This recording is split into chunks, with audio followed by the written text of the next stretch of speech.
Greetings, it is I, Tantus Narban Dracovin, Lord and Emperor of the Dracovin Empire, and welcome! Today is going to be an exciting day. I'm bringing in a new role-playing game for us to talk about.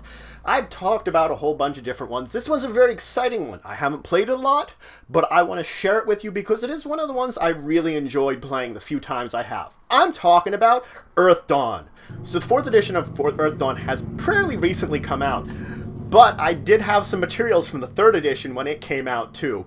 And since I don't have a whole lot of money to buy anything new, I'm going to go over the 3rd edition. It's easily compatible with the 4th edition. That's what you have to know. Similar to how Shadowrun 4th and 5th edition is really compatible, Earthdawn 3rd and 4th edition is really compatible also. But we'll talk about that when it comes into some of the materials.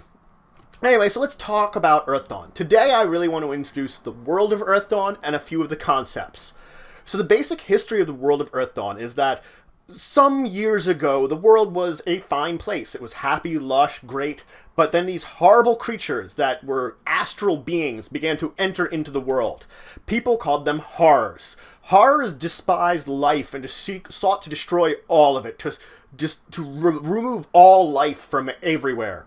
This became known as the time of the Scourge, where the horrors just sought to wipe everything out.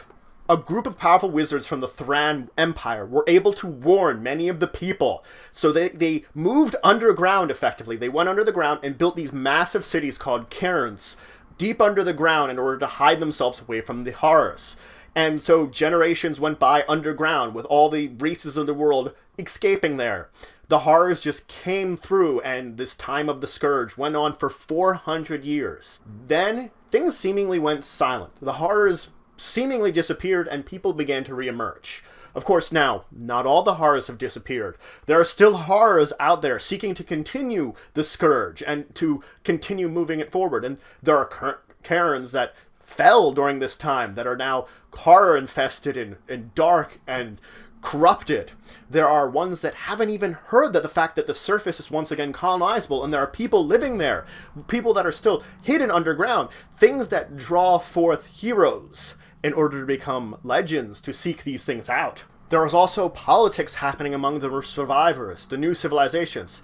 The dwarfs of Thrall, in the largest populated area of Barasiv, have been fighting against the remnants of the Dracovin Empire, which still exists. The Dracovin Empire had actually ruled Barasiv before the Scourge, and they were sort of ruled with an iron fist, so the dwarves have managed to hold them off and keep the people free of this of the Scourge of the Dracovin Empire once again rising to power now that the Scourge is done. They see their opportunity to reestablish themselves out of this 400-year wait. So heroes not only have to deal with exploring long-forgotten cairns and horrible infested place, but they have to deal with the fact that there are people that are corrupted and possessed by horrors that still exist, bringing darkness to the land. So let's start talking about the concepts of Earthdawn.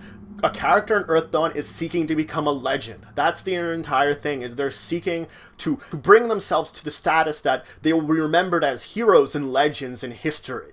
That is what the united heroes of Earthdawn seek to be. Your characters will be the same way. Your united team of heroes are seeking to become legends. So let's start talking about the basics of a character in Earthdawn. A character is going to be someone imbued with a talent for magic, whether this magic represents itself in spellcasting, within their sword or weapon play, or in the training of a beast. Those that study this magic form a discipline. A discipline is effectively the form of your magic that you're taking. And amongst that discipline, you learn talents, abilities that reflect that discipline. So if you're comparing it to another game, I would compare it to a class from Pathfinder or D&D. But each discipline then can choose from a number of talents in order to learn from.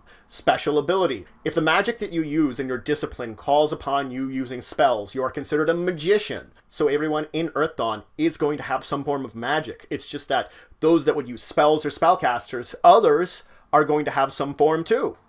Now, as characters advance in knowledge and experience, they will gain new circles. Circles represents not only how legendary you are, but their levels of experience. Characters most of the time start at first circle. You could start at a higher circle, but that is the prerogative of your game master. Now, characters can also take more than one discipline. You are allowed to diversify your disciplines. There are characters that do that. Perhaps you are one that as a magician type discipline and another one that uses a sword.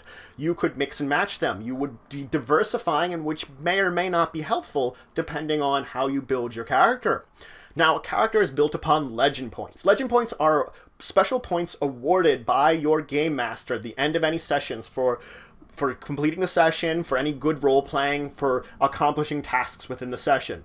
You can use legend points to increase your talents and abilities, and eventually you can use them to increase your circle. So it's a progression system based upon legends points. So I would compare this experience-based system closer to that of Vampire, but also taking a little flair from something like Pathfinder or Dungeons & Dragons. Now, there is one more side note I want to tell today. Earthdawn is set in a universe that is to be the same universe as Shadowrun, because the same company built both this one, Shadowrun, and one other game system which takes place in the far future from Shadowrun. Effectively, these systems deal with the ebbs and flows of magic.